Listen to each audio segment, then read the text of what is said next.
আসসালামু আলাইকুম। আজকের অনলাইন ক্লাসে আকিজ ইঞ্জিনিয়ারিং ইনস্টিটিউটের কম্পিউটার চতুর্থ পর্বে সকল শিক্ষার্থীকে স্বাগতম। আজকের অনলাইন ক্লাস পরিচালনায় আমি আবারও তোমাদের সাথে আছি Jewel Kumar Das, junior instructor, computer engineering বিভাগ, Akij engineering institute, Akij city Noapara Jessore. আজকের আলোচনার বিষয়বস্তু হচ্ছে কম্পিউটার পেরিফেরালস, যেটি কিনা কম্পিউটার ইঞ্জিনিয়ারিং বিভাগের চতুর্থ পর্বের শিক্ষার্থীদের একটি বিষয়। এই বইয়ের অর্থাৎ কম্পিউটার পেরিফেরালস বইয়ের দ্বিতীয় অধ্যায় অর্থাৎ সিরিয়াল ইন্টারফেসের কার্যনীতি নিয়ে আমি আজকে আলোচনা করব তোমাদের। আশা করি তোমরা ক্লাসটা আজকে উপভোগ করবা। আজকের ক্লাসের পরবর্তীতে তোমরা যে সকল বিষয়ে জানতে পারবে তা হচ্ছে সিরিয়াল ইন্টারফেসিং কাকে বলে এবং এর প্রয়োজনীয়তা কি তা তোমরা ব্যাখ্যা করতে পারবে। বিভিন্ন প্রকার সিরিয়াল ইন্টারফেস এর সম্পর্কে ধারণা লাভ করতে পারবে এবং তাদের সুবিধা ও অসুবিধা সম্পর্কে জানতে পারবে। পাশাপাশি ব্লক ডায়াগ্রাম সহ ইউসার্টের অপারেশন ব্যাখ্যা করতে পারবে এবং ব্লক ডায়াগ্রাম সহ RS-232C ভার্সন 24 সিরিয়াল ইন্টারফেসিং এর কার্যনীতি ব্যাখ্যা করতে পারবে। তাহলে চলো শুরু করা যাক আজকের অনলাইন ক্লাস। সর্বপ্রথম আমরা জেনে নিব যে সিরিয়াল ইন্টারফেসিং কাকে বলে। তোমরা নিশ্চয়ই সিরিয়াল ইন্টারফেসিং নামটা শুনেই তোমরা বুঝতে পারছো যে আমরা যেহেতু গতদিন আমরা ইন্টারফেসিং নিয়ে কথা বলেছিলাম অনেকবারই, আজকে যে এখানে বলা হয়েছে কি সিরিয়াল ইন্টারফেসিং কাকে বলে, অর্থাৎ সিরিয়াল অর্থাৎ তোমরা নিজেরাই বুঝতে পারছো যে কোনো কিছু সিরিয়ালি কাজ করা, অর্থাৎ একটির পর একটি একটির পর একটি। ঠিক এখানেও সিরিয়াল ইন্টারফেসিং এর কাজটা কিন্তু তেমনই, অর্থাৎ তোমরা যেটা বুঝতেছো বা ভাবছো সেটাই, যে অর্থাৎ যে ইন্টারফেসিং এর ক্ষেত্রে দুটি ডিভাইসের মধ্যে একটি একটি করে ডাটা এক্সচেঞ্জ হয় তাকে সিরিয়াল ইন্টারফেসিং বলে। আমি যেটা বলেছিলাম সিরিয়ালি অর্থাৎ সিকোয়েন্সিয়ালি, যেটা অর্থাৎ একটি একটি করে, একসাথে অনেকগুলো না, এখানে একটি একটি করে ডাটা তোমার এক্সচেঞ্জ হবে, অর্থাৎ এক স্থান থেকে অন্য স্থানে স্থানান্তরিত হবে, আর সেই প্রক্রিয়াটাকে বলা হয় হচ্ছে সিরিয়াল ইন্টারফেসিং। উদাহরণস্বরূপ যদি আমরা বলি, তোমরা সিপিইউ এবং পেরিফেরালস ডিভাইস কিংবা দুটি মাইক্রোপ্রসেসরের মধ্যকার যে ইন্টারফেসিং সেটি হচ্ছে আসলে সিরিয়াল ইন্টারফেসিং। তাহলে আশা করবো তোমরা সিরিয়াল ইন্টারফেসিং কি তা বুঝতে পেরেছো। পরবর্তীতে তোমাদের মনে হয়তো প্রশ্ন আসতে পারে যে স্যার সিরিয়াল ইন্টারফেসিং কেন ব্যবহার করার দরকার বা সিরিয়াল ইন্টারফেসিং এর প্রয়োজনীয়তা কি। তাই আমরা দেখো আজকে সিরিয়াল ইন্টারফেসিং এর প্রয়োজনীয়তা একটু জেনে নিব, যে কেন আমরা সিরিয়াল ইন্টারফেসিং ব্যবহার করি বা প্রোগ্রামে একটা কম্পিউটার সিরিয়াল ইন্টারফেসিং কি কি কাজ করে। তাহলে সাধারণত ইন্টারফেসিং এর মাধ্যমে মাইক্রোপ্রসেসর আমরা জানি এবং অন্যান্য পেরিফেরাল ডিভাইস কিংবা একাধিক পেরিফেরাল ডিভাইসের মধ্যে ডাটা ট্রান্সমিশন ঘটে থাকে। এটা স্বাভাবিক, আমরা সকলেই জানি। তাইলে কি ইন্টারফেসিং এর মাধ্যমেই সাধারণত যে কোনো মাইক্রোপ্রসেসর বা কম্পিউটারের থেকে মাইক্রোপ্রসেসর, মাইক্রোপ্রসেসর থেকে কম্পিউটার বা যে কোনো পেরিফেরাল ডিভাইসের মধ্যে ডাটা ট্রান্সমিশন হয়ে থাকে। এরপর যে বিষয়টা রয়েছে, দেখো মাইক্রোপ্রসেসরে আমরা আরো একটা কথা কিন্তু জানি যে সবসময় ডেটাগুলো কি প্যারালালি ফর্মে থাকে এবং যখন প্যারালালি ডাটা প্রসেস করে এবং কিংবা ট্রান্সফারও করে কিন্তু এই মাইক্রোপ্রসেসর, অর্থাৎ মাইক্রোপ্রসেসরের সকল ডাটাগুলো কি কোন ফর্মে থাকে, প্যারালাল ফর্মে। মনে রাখবে তোমরা মাইক্রোপ্রসেসরের সকল ডাটাগুলো প্যারালাল ফর্মে থাকে এবং এই ডাটাগুলো তারা প্যারালালি প্রসেস করে এবং ট্রান্সফারও করতে পারে। কিন্তু কিছু কিছু সময় পেরিফেরাল ডিভাইস আছে যারা ন্যাচারালি সিরিয়াল ফর্মে ডাটা ট্রান্সমিট করে থাকে, তার মানে তখন সে কিন্তু প্যারালালি না। আমরা প্যারালাল আর সিরিয়াল বিষয়টাকে আমরা সবাই ভালো করে বুঝি, যদি না বুঝে থাকি তাহলে মাঝখানে একটু বলে দেয়। সিরিয়াল হচ্ছে কি একটার পরে একটা, প্যারালালি হচ্ছে কি সকলে মিলে একসাথে, সহজ কথায়। কিন্তু আমরা সবসময় তাই জানতাম যে মাইক্রোপ্রসেসরের ডাটাগুলো প্যারালাল থাকবে এবং সে প্যারালালি প্রসেস করবে এবং অবশেষে প্যারালালি সে ট্রান্সমিট করবে। কিন্তু কিছু কিছু ক্ষেত্রে আমরা দেখতে পাই যে সে ডাটাগুলোকে ন্যাচারালি সিরিয়ালি ফরম্যাটে ডাটা ট্রান্সমিট করে। যেমন ধরো teletypewriter, CRT terminal, printer, shift register, cassette tape, memory chip ইত্যাদি ইত্যাদি। তাহলে এর পরবর্তীতে দেখতে পাচ্ছি আমরা কি যে পেরিফেরাল ডিভাইস সমূহের প্যারালাল আইও অর্থাৎ ইনপুট আউটপুটের জন্য ডিজাইন করা হয় না। তাহলে কি প্যারালালি পেরিফেরালস ডিভাইস সমূহ প্যারালাল আইও অর্থাৎ ইনপুট আউটপুটের জন্য ডিজাইন করা হয় না। তাহলে কিসের জন্য ডিজাইন করা হয়, এবং মাইক্রোপ্রসেসরের সাথে ডাটা ট্রান্সমিশনের ক্ষেত্রে সিরিয়াল মোড ব্যবহৃত হয়। তাহলে আমরা কি পাচ্ছি যে মাইক্রোপ্রসেসরের থেকে অর্থাৎ মাইক্রোপ্রসেসরের সাথে ডাটা ট্রান্সমিট অর্থাৎ এক স্থান থেকে যখন অন্য স্থানে ডাটাকে পাঠাবো আমরা, তখন সেটা সিরিয়াল মোড ব্যবহার করা হয়, যাতে একই সাথে কেবলমাত্র একটি বিট একটি সিঙ্গেল লাইনের মাধ্যমে ট্রান্সফার হয়। একটি মাত্র বিট, আমি আবার বলছি একটি মাত্র বিট এবং একটি সিঙ্গেল লাইনের মাধ্যমে ট্রান্সফার হয়।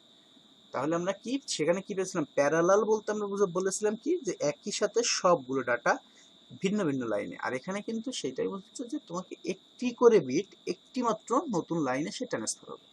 আর এমত অবস্থায় মাইক্রোপ্রসেসরের উল্লেখিত পেরিফেরাল ডিভাইস সমূহের মধ্যে সিরিয়াল ইন্টারফেসিং ছাড়া ডাটা ট্রান্সমিশন কিন্তু সম্ভব না। কারণ আমি প্রথমেই যেটা বলেছিলাম, প্যারালালি হলে কিন্তু সবগুলো একই সাথে সে ট্রান্সমিট হতে থাকবে, কিন্তু সিরিয়ালি হলে কি হবে, একটার পর একটা করে সে ডেটা ট্রান্সমিট করবে। আর এই প্রসেসটার জন্য কিন্তু আসলে সিরিয়াল ইন্টারফেসিং অবশ্যই করে দরকার। তাছাড়া অধিক দূরত্বে যদি প্যারালাল কমিউনিকেশন তুমি মাধ্যমে ডাটা ট্রান্সফার করতে চাও, সেটা কিন্তু আসলে অনেক ব্যয়বহুল হবে। তাহলে নিঃসন্দেহে আমরা বুঝতে পেরেছি যে আসলে সিরিয়াল ইন্টারফেসিং এর প্রয়োজনীয়তাটা কি আসলে, বা কেন আমরা সিরিয়াল ইন্টারফেসিং ব্যবহার করে থাকি। তাহলে সহজ কথা যদি আমরা বলতে চাই যে মাইক্রোপ্রসেসর তার ডেটাগুলোকে প্যারালালি ট্রান্সফর্ম করার জন্য যে প্রসেস করে থাকে, বা প্যারালালি ডেটাগুলোকে প্রসেস করে বা প্যারালালি ডেটাগুলোকে ট্রান্সমিট করে। কিন্তু কিছু কিছু সময় আমরা দেখতে পাবো কি যে ডেটাগুলোকে প্যারালালি ট্রান্সমিট করলে কাজ হয় না, তখন আমাদেরকে সিরিয়ালি ডেটাগুলোকে ট্রান্সমিট করার দরকার হয়, অর্থাৎ একটার পরে একটা করে পাঠানোর দরকার হয়। কারণ একসাথে যদি আমি সবগুলো ডেটাকে ট্রান্সমিট করি, তাহলে কিন্তু সেক্ষেত্রে কি হবে, অনেক সময় দেখা যায় যদি লসের কারণে আমাদের ডেটাগুলো হারায় যেতে পারে কোনো প্রবলেমের কারণে, তাহলে সেক্ষেত্রে আমার প্যারালালটা কিন্তু সিরিয়ালি ইন্টারফেসিংটা অনেক সুবিধাজনক। কারণ কি, তুমি একবার নিজে নিজেই ভেবে দেখো যে যদি আমরা সিরিয়ালি পাঠাই, তাহলে একটা ডেটা এক স্থান থেকে একটা করে ক্যারেক্টার বা একটা করে বিটকে সে একটা সিঙ্গেল লাইনের মধ্যে দিয়ে কিন্তু সে পাস করবে। তাহলে নিশ্চয়ই তোমরা বুঝতে পেরেছো যে সিরিয়াল ইন্টারফেসিং এর প্রয়োজনীয়তাটা আসলে কতটুকু। দেখো পরবর্তীতে বলেছে যে সিরিয়াল ইন্টারফেসিং এর প্রকারভেদ। আমরা সিরিয়াল ইন্টারফেসিং সাধারণত সকলেই জানি যে দুই ধরনের হয়ে থাকে। কি কি? অ্যাসিনক্রোনাস ক্যারেক্টার ট্রান্সমিশন এবং সিনক্রোনাস ডেটা ট্রান্সমিশন। তাহলে দেখো আমরা অ্যাসিনক্রোনাস ক্যারেক্টার ট্রান্সমিশন, তোমরা নিশ্চয়ই জানো যে অ্যাসিনক্রোনাস শব্দের অর্থ কি? অনিয়মিত বিরতি। তাহলে আমরা নিশ্চিত এটা সহজে যদি আমাদের নিজের ভাষায় বলতে চাই, তাহলে কি বলবো, যে ডেটা ট্রান্সমিশন পদ্ধতিতে কোনো ক্যারেক্টার বাই ক্যারেক্টার হিসেবে, অর্থাৎ ক্যারেক্টার বাই ক্যারেক্টার হিসেবে কি হয়, যদি অনিয়মিতভাবে যদি সে স্থানান্তরিত হয়। তাহলে সহজে যদি আমি বলি যে ডেটা ট্রান্সমিশন পদ্ধতিতে কোনো ক্যারেক্টার যদি সে অনিয়মিতভাবে ট্রান্সমিট হয়, তাহলে তাকে আমরা বলবো অ্যাসিনক্রোনাস ক্যারেক্টার ট্রান্সমিশন। দেখো এখানে কি লিখেছে যে অ্যাসিনক্রোনাস শব্দের অর্থ হচ্ছে অনিয়মিত বিরতি। সুতরাং বলা যায় যে ডেটা ট্রান্সমিশন পদ্ধতিতে ডেটা ক্যারেক্টার বাই ক্যারেক্টার হিসাবে অনিয়মিত বিরতিতে স্থানান্তরিত হয়, তাকে অ্যাসিনক্রোনাস ক্যারেক্টার ট্রান্সমিশন বলে থাকি। দেখো উদাহরণস্বরূপ কি বলতে পারি আমরা, কিবোর্ডের ডেটা ট্রান্সমিশন, অর্থাৎ কিবোর্ড আমরা যখন কোনো ডেটাকে আমরা কিবোর্ড থেকে ইনপুট দিই, তখন সেটা কিন্তু অ্যাসিনক্রোনাস ক্যারেক্টার ট্রান্সমিশন আকারেই কিন্তু সে প্রসেসরের কাছে স্থানান্তরিত হয়। দেখো এখানে আমরা অ্যাসিনক্রোনাস ক্যারেক্টার ট্রান্সমিশনের ফরম্যাটটা দেখিয়েছি। আমরা এখানে 11টা ব্লকে বিভক্ত করা আছে। আমরা দেখতে পাচ্ছি প্রথমে একটি স্টার্ট বিট থাকবে এবং সর্বশেষে স্টপ বিট থাকবে। আর এর মাঝখানে সেই ডেটাগুলো, অর্থাৎ ডেটা বিটস কোথায় থাকবে, 5 এবং 8, 5 to 8 বিটস, অর্থাৎ 5 থেকে 8টা বিট থাকবে কি ডেটা বিট। তাহলে 8টা বিট যদি আমি ধরলাম ডেটা বিট, আর এই একটা কি স্টার্ট বিট, একটা স্টপ বিট, তাহলে কয়টা হলো 10টা। আর একটা কি থাকবে, তাহলে সেটা হচ্ছে প্যারিটি বিট। এটা কিন্তু সবসময় ব্যবহার হয় বা হয় না, অর্থাৎ এটা তুমি ব্যবহার করতেও পারো নাও পারো। প্যারিটি কথাটা অর্থ হচ্ছে তোমার সহযাত্রী হওয়া। তার মানে এই ডেটাগুলোকে পাঠালে তার সাথে একটা আর একটা এক্সট্রা প্যারিটি বিট আকারে একটা ডেটাকে তুমি পাঠাতে পারবা, অর্থাৎ সহজ কথা একটা ক্যারেক্টারকে ট্রান্সমিট করতে পারবা। দেখো আমরা এতক্ষণ অ্যাসিনক্রোনাস ডেটা ট্রান্সমিশন নিয়ে বা ক্যারেক্টার ট্রান্সমিশন নিয়ে যে কথাগুলো বলছি, তার সুবিধাটা কি আসলে আমরা একটু সুবিধাগুলো দেখে নিই। যে কোনো ক্লক সিগন্যাল লাগে না, সহজ কথা কি, কোনো ক্লক সিগন্যাল লাগবে না, অর্থাৎ কোনো সে সিগন্যালের প্রয়োজন দরকার নাই। এক্ষেত্রে লোকাল বাফারের কোনো প্রয়োজন নেই। পরবর্তীতে কি বলেছে যে এখানে কোনো লোকাল বাফারের প্রয়োজন নেই এবং স্বাধীনভাবে একটার পর একটা ক্যারেক্টার স্থানান্তরিত হয়। তার মানে তোমার এর এমন কোনো কমান্ডের দরকার হয় না যে একটা দিয়ে এসে বসে থাকলো, পরবর্তী কমান্ড না দিলে সে আর হবে না। অর্থাৎ তোমার এখানে কিন্তু একটার পর একটা, অর্থাৎ তুমি একটা পাঠালে সে অ্যাকনোলেজমেন্টটা দিল রিসিভার, তার পরবর্তীতে আবার ডেটাটা সেখানে যাবে। এতে কি হয় যে মেইনটেনেন্স যে কস্ট, সেটা কিন্তু আসলে কম হয়, অর্থাৎ সহজ কথা খরচ কম লাগে। তাহলে তোমরা নিশ্চয়ই বুঝতে পেরেছো যে অ্যাসিনক্রোনাস ডাটা ট্রান্সমিশনের সুবিধাসমূহ কি। দেখো এবার আমরা একটু অসুবিধাগুলো দেখি। সিনক্রোনাস ডাটা ট্রান্সমিশনের অসুবিধা কি হচ্ছে, এতে সময়ের অপচয় হয়। কথাটা কিন্তু স্বাভাবিক, কারণ যেহেতু তুমি যদি একসাথে সবগুলো ডাটাকে এক স্থান থেকে অন্য স্থানে পাঠাতে, তাহলে কিন্তু তোমার সময় দ্রুত হতো, অর্থাৎ সময় কম লাগতো। কিন্তু যেহেতু এখানে ক্যারেক্টার বাই ক্যারেক্টার অর্থাৎ একটা করে বিট পাঠাচ্ছ, তাহলে এখানে সময় বেশি লাগাটাই কিন্তু স্বাভাবিক। ধীর গতির ডেটা ট্রান্সফার হয়, মানে এটা স্বাভাবিক ব্যাপার যে একটা করে যদি যাইতে থাকে, এটা তো ট্রান্সফারিং যে মানে তোমার গতিটা সেটা তো স্বাভাবিক ধীর গতিতেই হবে। ইফিসিয়েন্সি অনেক কম থাকে। পরবর্তীতে কি বলেছে না, ইফিসিয়েন্সি এর কম থাকে। তারপর দেখো কি বলেছে, প্রেরিত ডাটার ভুল নির্ণয় করা কষ্টকর। কারণ কি, সে একটা করে ক্যারেক্টার আকারে দিচ্ছে, তাহলে এক্ষেত্রে কিন্তু ভুল নির্ণয় করাটা কিন্তু খুবই কষ্টসাধ্য। আর এক্ষেত্রে আরেকটা সব থেকে বড় যে অসুবিধাটা সেটা হচ্ছে কি, তোমার স্টার্ট এবং স্টপ বিটের প্রয়োজন হয়। এই ক্ষেত্রে তোমাকে স্টার্ট এবং স্টপ বিটের প্রয়োজন হয়। অর্থাৎ তোমাকে আমরা যেটা দেখিয়েছিলাম, দেখো এখানে আমরা কি বলেছিলাম যে একটা স্টার্ট বিট থাকবে এবং একটা স্টপ বিট থাকবে। তাহলে এই যে স্টার্ট বিট স্টপ বিট এইটা কিন্তু প্রয়োজন হয় আসলে কোথায়, অ্যাসিনক্রোনাস ক্যারেক্টার বা ডেটা ট্রান্সমিশনে। তাহলে তোমরা নিশ্চয়ই বুঝতে পেরেছো যে অ্যাসিনক্রোনাস ডেটা ট্রান্সমিশনের সুবিধা বা অসুবিধাগুলো কি কি। দেখো পরবর্তীতে সিরিয়াল ইন্টারফেসিং এর যে মানে প্রকারভেদটা ছিল সেটা ছিল কি, সিনক্রোনাস ব্লক ডাটা ট্রান্সমিশন। নাম শুনেই বুঝতে পারছি আমরা যে কি সিনক্রোনাস, তার মানে যদি অ্যাসিনক্রোনাস মানে যদি অনিয়মিত হয়, সিনক্রোনাস মানে তাহলে নিশ্চয়ই নিয়মিত হবে। এবং ব্লক ডাটা অর্থাৎ একটা ডাটাকে সে একটা প্যাকেট বা একটা ব্লক আকারে পাঠাবে এক্ষেত্রে। তাহলে আমরা এর থেকেই বুঝতে পারছি যে সংজ্ঞাটা কি হওয়া উচিত। যদি আমাদের ভাষায় বলতে চাই তাহলে কি বলবো, যে ডেটা ট্রান্সমিশন পদ্ধতিতে একসাথে এই ব্লক অফ ডাটা অর্থাৎ একটা ডেটাকে একটা ব্লক আকারে নিয়মিত বিরতিতে ট্রান্সমিট করবে, তাহলে তাকে আমরা বলবো কি সিনক্রোনাস ডেটা ট্রান্সমিশন। তাহলে দেখো যে ডেটা ট্রান্সমিশন পদ্ধতিতে একই সাথে এ ব্লক অফ ডাটা মানে কি একটা ডাটা ব্লক আকারে নিয়মিত বিরতিতে আমি যেটা বলেছিলাম ট্রান্সমিট করা যায়, তাকে সিনক্রোনাস ব্লক ডেটা ট্রান্সমিশন বলে থাকি।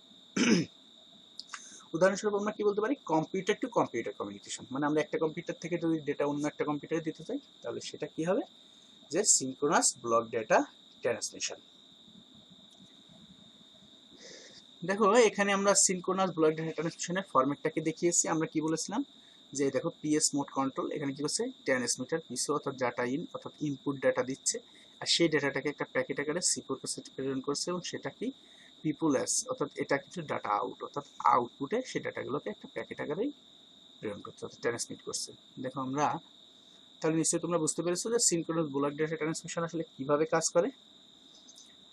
এবার দেখে নিই আমরা একটু যে সিনক্রোনাস ডেটা ট্রান্সমিশনের সুবিধা সমূহ কি কি। এক্ষেত্রে কি হয়, যেহেতু একটা প্যাকেট আকারে পাঠায় বা একটা ব্লক আকারে পাঠায়, তাহলে সেটার জন্য কি হবে, খুব দ্রুত গতিতে হওয়ার কথা। আর যেহেতু দ্রুত গতিতে হয় তাহলে কি সময় অপচয় কম হবে।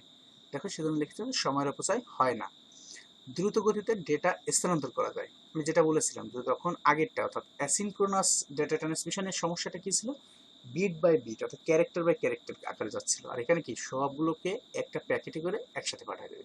এই জন্য এটা কি দ্রুত গতিতে ডেটা স্থানান্তরিত হয়। আর এখানে কি কোনো স্টার্ট বিট বা স্টপ বিটের দরকার হয় না। ওইখানে কিন্তু অর্থাৎ অ্যাসিনক্রোনাসে কিন্তু তোমার একটা স্টার্ট বিট এবং একটা স্টপ বিটের দরকার ছিল।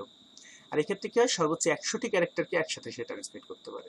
তাহলে তুমি নিজেই বুঝতে পারছো যে এ একসাথে 100টি ক্যারেক্টারকে একসাথে ট্রান্সমিট করতে পারে, আর ওক্ষেত্রে অ্যাসিনক্রোনাস সে 100টিকে 100 বার ট্রান্সমিট করতো।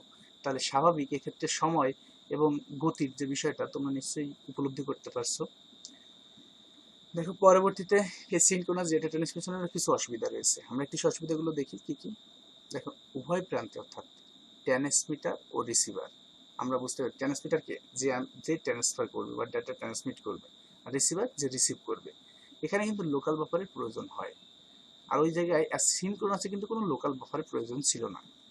এর পরবর্তীতে যে অসুবিধাটা রয়েছে সেটা হচ্ছে কি, দেখো একই ক্লক সিগনালে ট্রান্সমিটার ও রিসিভার সিনক্রোনাইজেশন সঠিকভাবে হওয়া প্রয়োজন। একই ক্লক সিগন্যাল থাকাটা কিন্তু বাধ্যতামূলক এক্ষেত্রে, তা নাহলে কিন্তু তুমি এই সিনক্রোনাস সিস্টেমে ডাটা ট্রান্সমিট করতে পারবে না। আর খরচ অর্থাৎ মেইনটেনেন্স খরচ এক্ষেত্রে বেশি লাগবে, এটা স্বাভাবিক আমরা বুঝি, যখন কোনো কিছু তুমি সুবিধা বেশি নিতে চাও তখন খরচটা একটু বেশি পড়বে। যদি কোনো কিছুর সুবিধা একটু কম নাও তাহলে সেক্ষেত্রে খরচটা একটু কমই লাগে। তাহলে সেক্ষেত্রে আমাদের এখানে কিন্তু সিনক্রোনাস ডেটা ট্রান্সমিশনে কেউ দেখেছিলাম সব থেকে বড় সুবিধা হচ্ছে কি, যে সময় এবং তার গতি, অর্থাৎ খুব দ্রুত গতিতে অনেকগুলো ডাটাকে একসাথে এক স্থান থেকে অন্য স্থানে ট্রান্সমিট করা যায়, এই জন্য খরচটাও বেশি লাগে। তাহলে আমি আশা করব তোমরা মোটামুটি সিনক্রোনাস এবং অ্যাসিনক্রোনাস যে ডেটা ট্রান্সমিশন এর যে ফরম্যাট বা অর্থাৎ ডায়াগ্রাম বা এদের যে ওয়ার্কিং প্রসেস বা এদের সুবিধা অসুবিধা এগুলো নিশ্চয়ই বুঝতে পেরেছো। এরপরে যদি তোমরা না বুঝতে পারো আমি ভিডিও ডেসক্রিপশন মানে ডেসক্রিপশন বক্সে আমার যোগাযোগের যে লিঙ্কটা দেওয়া আছে, ইতিপূর্বে যতগুলো ভিডিও ছিল সেখানে আমি দিয়ে দিয়েছি, তোমরা সেখানে যোগাযোগ করবা। পাশাপাশি তোমাদের তো ফেসবুক গ্রুপ আছে, সেখানে আমাকে নোট দিও। আশা করব তোমাদের সকল সমস্যা আমি সমাধান করার চেষ্টা করব। আচ্ছা, দেখি আমরা পরবর্তীতে কি আছে। দেখো ইউসার্ট এর ব্লক ডায়াগ্রাম। এখন যেটা হচ্ছে কি, আমরা এখানে একটা ব্লক ডায়াগ্রাম দেখতে পাচ্ছি, ইউসার্টের ব্লক ডায়াগ্রাম। এটা দেখো এখানে কয়টা, 7টা ব্লক আছে। এই ব্লকগুলো 7টা ব্লক। এখানে বলছে ডাটা বাস বাফার একটা block, read write control logic একটা ব্লক, মডেম কন্ট্রোল একটা ব্লক, ট্রান্সমিট বাফার আর transmit control, receive buffer, receive control. দেখো এই যে মোট 7টা ব্লকের সমন্বয়ে গঠিত। এখন এক্ষেত্রে কিন্তু আসলে দেখো, আমরা পরবর্তীতে এর যদি আমরা ওয়ার্কিং প্রসেস অর্থাৎ এর অপারেশনগুলোকে দেখি, অর্থাৎ ইউসারের অপারেশন, তাহলে আমরা বুঝে যাব যে আসলে এখানে এই 7টা ব্লক আসলে কে কি কাজ করে বা এখানে কিসের সমন্বয়ে 7টা ব্লক গঠিত হয়। ঠিক আছে, সবার মাঝখানে সবার সাথে কি একটা ইন্টারনাল বাসের সম্পর্ক রয়েছে। আমরা তো বাস সম্পর্কে জানি নিশ্চয়ই। দেখো ইউসাইটের অপারেশনে সর্বপ্রথম যেটা রয়েছে, read write control logic register section. দেখো কোথায় আমি একটু দেখে আসি, এই যে read write control logic register, অর্থাৎ RD, WR, CD, CLK, reset, এই যে তারপরে কি সিএস, এই যে ক্লক সিগন্যাল, রিড রাইট, হ্যাঁ, রিসেট, ক্লক, এই যে বিষয়গুলো সবগুলোকে নিয়ে রিড রাইট কন্ট্রোল লজিক কিন্তু গঠিত। অর্থাৎ এই ব্লকটা বা এই সাইটটা কিন্তু, এই অপারেশনটা কিন্তু এতগুলো জিনিস নিয়ে গঠিত। দেখো তাই এখানে কি বলেছে, রিড রাইট কন্ট্রোল লজিক 6টি ইনপুট সিগন্যাল, কন্ট্রোল লজিক ও 3টি বাফার রেজিস্টার এই সেকশনে অন্তর্ভুক্ত। কি কি বলেছে, যে 6টি ইনপুট সিগন্যাল, কন্ট্রোল লজিক এবং 3টি বাফার রেজিস্টার এই সেকশনে অন্তর্ভুক্ত। এবং কি আছে দেখো, কন্ট্রোল লজিকের মাধ্যমে চিপটিকে মাইক্রোপ্রসেসরের সাথে ইন্টারফেস করানো হয়। এই যে কন্ট্রোল লজিক বলেছে না, যে এখানে কি বলেছে, একটা কন্ট্রোল লজিক আছে, এই লজিকটার সাথে কিন্তু কি বলেছে, চিপটিকে মাইক্রোপ্রসেসরের সাথে ইন্টারফেস করানো হয়। এর রেজিস্টার কন্ট্রোল ওয়ার্ড অনুসারে চিপটি ফাংশন নির্ণয় করা হয় এবং ডাটা ফ্লোকে মনিটর করা হয়ে থাকে। তাহলে তোমরা বুঝেছো নিশ্চয়ই যে রিড রাইট কন্ট্রোল লজিকের সেকশন আসলে কি কি থাকে এবং তারা কি কি কাজ করে। আর ইনপুট তো কি, এরা ইনপুট গ্রহণ করবে, আর বাফার রেজিস্টারে বাফারের জন্য কাজ করবে আর কি। দেখো পরবর্তীতে যে ব্লকটি রয়েছে কন্ট্রোল রেজিস্টার, আমি একটু দেখে আসি কন্ট্রোল রেজিস্টারটা কই, আমরা একটু দেখি। এই যে ট্রান্সমিট কন্ট্রোল বা রিসিভ কন্ট্রোল, হ্যাঁ, মডেম কন্ট্রোল, এর ভিতরে একটা কন্ট্রোল রেজিস্টার আছে এদের জন্য। এই যে কন্ট্রোল রেজিস্টার, দেখো আমরা এই কন্ট্রোল রেজিস্টারের কাজ কি, এটি হচ্ছে 16 বিটের রেজিস্টার। ওই যে বলা হয়েছিল না যে কন্ট্রোল লজিকের মাধ্যমে চিপের কাজ কি করে, মাইক্রোপ্রসেসরের সাথে ইন্টারফেস তৈরি করে।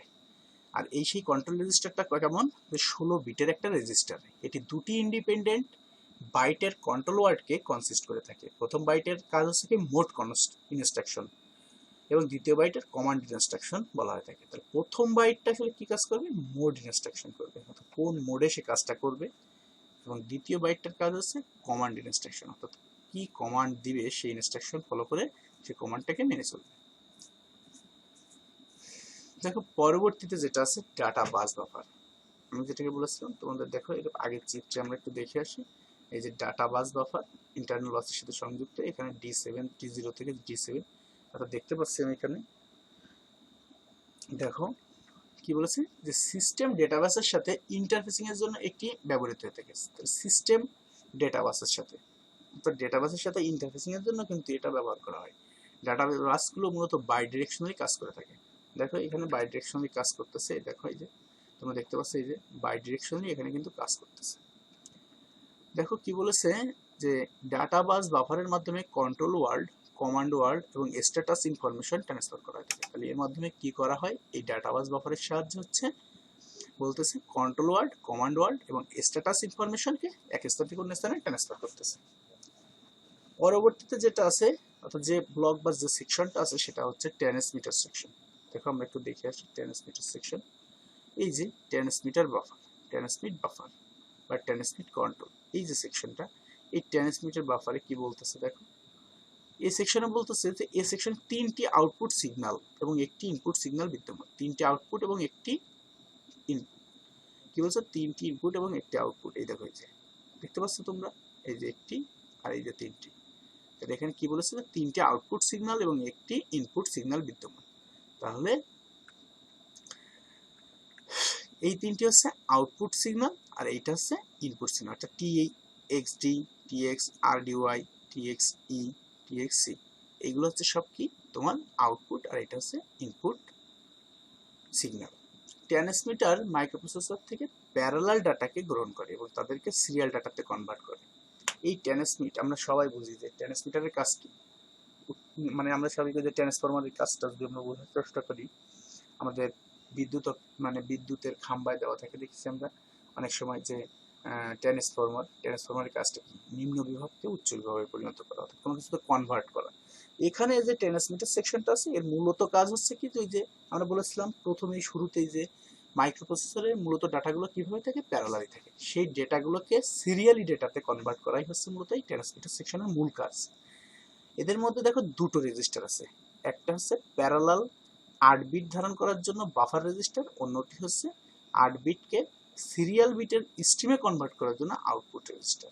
তার মানে সহজ কথায় 8 বিটের একটা রেজিস্টার, সেটা কি হচ্ছে প্যারালাল ডাটাগুলো থাকবে বাফার রেজিস্টারের ভিতরে, আর একটা হচ্ছে 8 বিটের সিরিয়াল বিটের স্ট্রিমে কনভার্ট করার জন্য একটা আউটপুট রেজিস্টার থাকবে। তাহলে আশা করি তোমরা ডাটা বাস বাফার এবং ট্রান্সমিটার সেকশন সম্পর্কে মোটামুটি বুঝতে পেরেছো। পরবর্তীতে যেটা আছে দেখো রিসিভার সেকশন, মানে রিসিভ করবে এবার। আমরা তো ডেটাগুলোকে এখন প্রসেস করলাম, সেটাকে রিসিভ করার কাজও আমাদের। দেখো রিসিভার সেকশন, এই যে রিসিভ বাফার, রিসিভ কন্ট্রোল, অর্থাৎ রিসিভার সেকশন। এখানে আমরা দেখো কি বলছে, রিসিভার সেকশনে অ্যাসিনক্রোনাস মোডে দুটি ইনপুট সিগন্যাল ও একটি আউটপুট সিগন্যালের প্রয়োজন হয়। এই সেকশনে আরএক্সডি লাইনের মাধ্যমে পেরিফেরাল হতে সিরিয়াল ডাটা গ্রহণ করে এবং তাদেরকে প্যারালাল ডাটা থেকে কনভার্ট করে। আরএক্সডি লাইনের মাধ্যমে কি করে, এই যে আরএক্সডি লাইনের মাধ্যমে সে কি করে, ডাটাগুলোকে সিরিয়াল থেকে প্যারালালি কনভার্ট করে, সহজ করে দেখে এস থেকে পি, সিরিয়াল থেকে প্যারালাল কনভার্ট করে থাকে, তাদেরকে প্যারালাল ডাটা কনভার্ট করে। এই সেকশনের মধ্যে দুটো রেজিস্টার থাকে, রেজিস্টার দুটি হচ্ছে কি রিসিভার ইনপুট রেজিস্টার এবং বাফার রেজিস্টার। দুটো রেজিস্টার থেকে রিসিভার সেকশনের মধ্যে একটা রেজিস্টারের কাজ হচ্ছে কি ইনপুট রেজিস্টার, আর একটা হচ্ছে বাফার রেজিস্টার। দেখো তার পরবর্তীতে যেটা আছে সেটা হচ্ছে modem control section. Input signal এবং আউটপুট সিগন্যাল এই সেকশনের অন্তর্গত।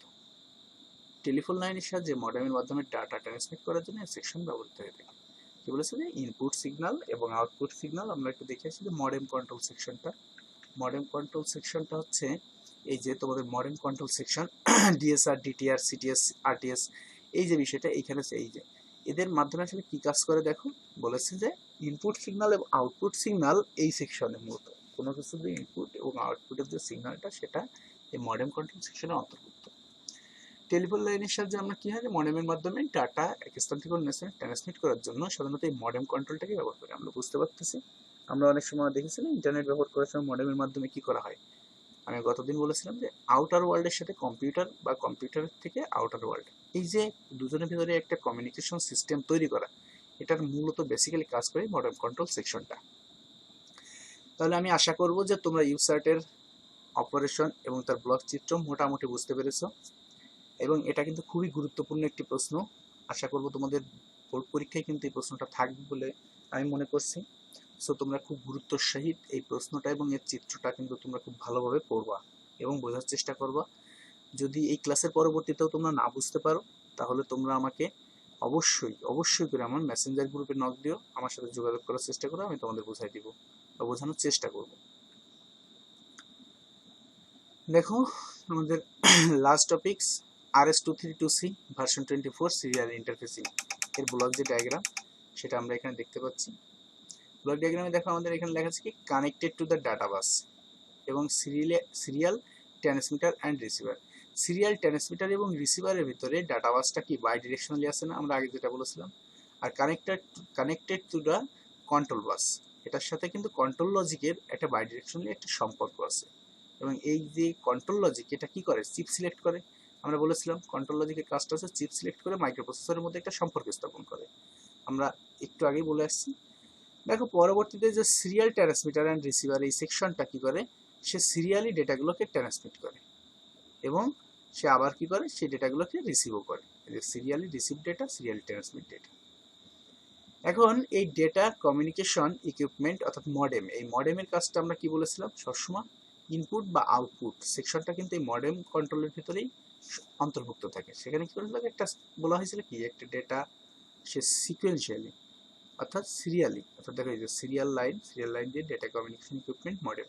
আর মডেম থেকে কি হয়েছে দেখো পেরিফেরাল ডিভাইস, পেরিফেরাল ডিভাইসের মধ্যে একটা সম্পর্ক বাইডিরেকশনালি আছে। তাহলে এই যে মডেমের মাধ্যমে পেরিফেরাল ডিভাইস থেকে আউটার ওয়ার্ল্ড বা আউটার ওয়ার্ল্ড থেকে কম্পিউটার, এদের মধ্যে যে একটা কমিউনিকেশন সিস্টেম, এইটা বিল্ড আপ করতেছে। আর এখানে RS232C ভার্সন 24 সিরিয়াল ইন্টারফেসিং সম্পর্কে যদি আমরা একটু দেখতে চাই, দেখো এখানে কি বলেছে, RS232C ভার্সন 24 একটি স্ট্যান্ডার্ড সিরিয়াল ইন্টারফেসিং হচ্ছে এমন একটি ইন্টারফেসিং পদ্ধতি যা ডাটা টার্মিনাল ইকুইপমেন্ট ও ডাটা কমিউনিকেশন ইকুইপমেন্টের মধ্যে সিরিয়াল ডাটা সমতলে বা অসমতলে হ্যান্ডশেক সহ অথবা হ্যান্ডশেক ছাড়া আদান প্রদানের জন্য ব্যবহৃত হয়ে থাকে। তাহলে মূলত RS232C সহজ কথা যদি বলি ভার্সন 24, এই যে সিরিয়াল ইন্টারফেসিং, এই ইন্টারফেসিংটা কেন আমরা ব্যবহার করব এই ভার্সন 24 এর, এই যে সহজ কথা যদি আমি বলতে চাই যে RS232C এই সিরিয়াল ইন্টারফেসিংটা কেন আমি ব্যবহার করব, তাহলে সেটা হচ্ছে আমার কথা হচ্ছে যদি টার্মিনাল ইকুইপমেন্ট এবং ডাটা কমিউনিকেশন ইকুইপমেন্টের মধ্যে সিরিয়ালি ডাটাগুলোকে সমতলে বা অসমতলে আবার হ্যান্ডশেক বা হ্যান্ডশেক ছাড়া যদি তথ্য আদান প্রদান করার দরকার হয়, তাহলে সেক্ষেত্রে আমরা এটাকে ব্যবহার করতে পারি। এখানে দেখো এই যে RS-টা কি, রিকমেন্ডেড স্ট্যান্ডার্ড, এটা হচ্ছে রিকমেন্ডেড স্ট্যান্ডার্ড। এই RS232 এটি হচ্ছে স্ট্যান্ডার্ডটি মূলত ইন্টারফেস ইকুইপমেন্ট সমূহকে স্ট্যান্ডার্ডাইজড করার লক্ষ্যে 1962 সালে মার্কিন যুক্তরাষ্ট্রের ইলেকট্রনিক্স ইন্ডাস্ট্রিজ অ্যাসোসিয়েশন EIA এর মাধ্যমে কিন্তু এই RS232 এটি প্রবর্তিত হয়েছিল। এই RS232C হচ্ছে এই যে পরবর্তীতে সি যেটা, অর্থাৎ এটা হচ্ছে 1969 সালে ডেভেলপ করা হয়, যেটা RS232 এর তৃতীয় সংস্করণ। আমরা বলেছিলাম প্রথমে RS232 এটা হচ্ছে মার্কিন যুক্তরাষ্ট্রের EIA কোম্পানিটা ডেভেলপ করে, এবং পরবর্তীতে এই যে 232C এটা কিন্তু 1969 সালে, অর্থাৎ 1969 সালে ডেভেলপ করা হয়, যেটা কিন্তু RS232 এরই তৃতীয় সংস্করণ। এবং এটা কিন্তু এই যে অর্থাৎ RS232C এটা কিন্তু ইন্ডাস্ট্রিয়াল স্ট্যান্ডার্ড নামেও কিন্তু পরিচিত। আর এই স্ট্যান্ডার্ডটি কিন্তু DTE বা DC এর মধ্যকার ইন্টারফেস মেকানিক্যাল, ইলেকট্রিক্যাল, ফাংশনাল বা প্রসিডিউরাল ডিসক্রিপশনকে আইডেন্টিফাই করতে পারে। এটা তাহলে কি কি করতে পারে, মেকানিক্যাল, ইলেকট্রিক্যাল, ফাংশনাল বা প্রসিডিউরাল ডিসক্রিপশনকে আইডেন্টিফাই করতে পারে।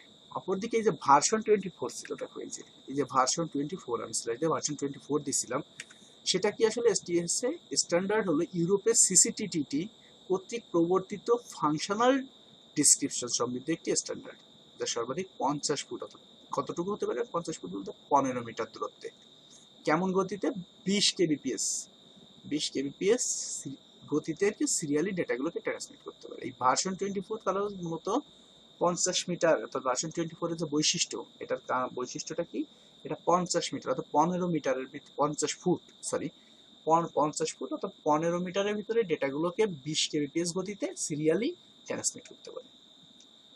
তাহলে আমি আশা করব যে তোমরা RS232C ভার্সন 24 সিরিয়াল ইন্টারফেসিং এর ব্লক চিত্র এবং তার কার্যপ্রণালী তোমরা বা তার ইতিহাস তোমরা বুঝতে পেরেছো। এই প্রশ্নটা কিন্তু খুবই গুরুত্বপূর্ণ, সব থেকে গুরুত্বপূর্ণ অংশ হচ্ছে এর ব্লক ডায়াগ্রাম। RS232C ভার্সন 24 এর সিরিয়াল ইন্টারফেসিং এর ফরম্যাট, এটা কিন্তু খুবই গুরুত্বপূর্ণ। আগের ইনসাইটের মতন এটা আরেকটা গুরুত্বপূর্ণ প্রশ্ন। ইনশাল্লাহ এখান থেকে দুইটা থেকে যে কোনো একটা প্রশ্ন তোমাদের পরীক্ষায় অবশ্যই করে পাওয়া। সো তোমরা এই প্রশ্ন দুইটাকে খুব সুন্দর করে মুখস্থ করবা, বোঝার চেষ্টা করবা এবং বাসায় খাতায় লিখবা, তাহলে দেখবা তোমাদের পরীক্ষার হলে তোমাদের ভুল যাওয়ার সম্ভাবনাটা কম থাকবে। আর যদি কোথাও না বুঝতে পারো, আমি আবারও বলছি, আমার সাথে যোগাযোগ করো, অর্থাৎ ফেসবুক মেসেঞ্জারে এই ক্লাস নিয়ে পরবর্তীতে তোমাদের সাথে যে আলোচনাটা হয় সেখান থেকে তোমরা আশা করব সমস্যার সমাধান করতে পারবা। আমিও চেষ্টা করব তোমাদের সকল সমস্যা সমাধান করার। তোমাদের আগামীকালকে বাড়ির যে কাজটা থাকবে, দেখো এই অধ্যায়ের উপর যে বাড়ির কাজটা রয়েছে সেটা হচ্ছে যে সিরিয়াল ইন্টারফেসিং কাকে বলে এবং এর প্রয়োজনীয়তা কি ব্যাখ্যা করো। আমি প্রথমে কিন্তু সিরিয়াল ইন্টারফেসিং কাকে বলে তোমাদের শিখিয়েছিলাম এবং এর প্রয়োজনীয়তা কি তা ব্যাখ্যা করতে তোমরা এখন আশা করি পারবা। পরবর্তীতে যে প্রশ্নটা রয়েছে যে চিত্র সহ বিভিন্ন প্রকারের সিরিয়াল ইন্টারফেসের সম্পর্কে বর্ণনা দাও এবং তাদের সুবিধা অসুবিধা ব্যাখ্যা করো। বিভিন্ন প্রকার সিরিয়াল ইন্টারফেস অর্থাৎ সিনক্রোনাস এবং অ্যাসিনক্রোনাস সিরিয়াল ইন্টারফেসের যে চিত্র অর্থাৎ ব্লক চিত্র বা ফরম্যাট আমি তোমাদের দেখাইছি সেইটা এবং তার যে সুবিধা ও অসুবিধা সে সম্পর্কে ব্যাখ্যা করতে বলা হয়েছে। তা আমি আশা করবো যে এই প্রশ্নটা তোমরা খুব সুন্দর করে বুঝেছো এবং এই প্রশ্নটা তোমরা খুব সুন্দর করে পড়তে পারবা, বাসায় বুঝে বুঝে পড়বা। পরবর্তীতে ব্লক ডায়াগ্রাম সহ ইউসার্টের অপারেশন ব্যাখ্যা করা, এবং সর্বশেষ ব্লক ডায়াগ্রাম সহ RS-232C ভার্সন 24 সিরিয়াল ইন্টারফেসিং এর কার্যনীতি ব্যাখ্যা করো। এই যে আজকের ক্লাসের যে 4টা প্রশ্ন খুবই খুবই খুবই গুরুত্বপূর্ণ প্রশ্ন। সো তোমাদেরকে মানে অনুরোধ করব যে তোমরা এই প্রশ্ন 4টা কিন্তু অবশ্যই করে, কারণ তোমরা জানো যে এই করোনার পরবর্তীতে যখন কলেজ খুলবে তখন কিন্তু বোর্ড পরীক্ষা হলে তোমাদের বোর্ডে যে পরীক্ষা দিতে হবে, কারণ তোমাদের এই সাবজেক্টটা তো কম্পিউটার চতুর্থ পর্বে, তোমাদের সকল পরীক্ষাগুলো বোর্ডে হবে, এবং সেখানে কিন্তু তোমাদের এই প্রশ্নগুলোর থেকে, এই 4টা প্রশ্ন থেকে আমি আশাবাদী যে এখান থেকে 2টা প্রশ্ন মিনিমাম থাকবে। সো তোমরা বুঝতে পারতেছো আজকের অধ্যায়টা কতটা গুরুত্বপূর্ণ ছিল। এই প্রশ্নগুলো তোমরা বাসায় লিখবা, অন্যদিন আমি যেভাবে বলেছি ঠিক সেইভাবে আজকের ডেট দিয়ে উপরে তারিখ দিয়ে তোমরা এই প্রশ্নগুলোকে সুন্দর করে খাতায় লিখে রাখবা। কলেজ খোলার পরে আমি খাতাটাকে মার্কিং করে দিব। আশা করবো আজকের ক্লাসটা তোমরা বুঝতে পেরেছো। যদি তারপরেও আবারও বলছি, যদি কোথাও সমস্যা থেকে থাকে আমার সাথে যোগাযোগ করো, আমি তোমাদেরকে তোমাদের যে সমস্যা যেখানে হয়েছে আমি সেই সমস্যার সমাধান করার যথেষ্ট চেষ্টা করব। আজকের ক্লাস এখানেই শেষ করছি। আগামী দিনের ক্লাসের আমন্ত্রণ জানিয়ে সকলকে ধন্যবাদ। আল্লাহ হাফেজ।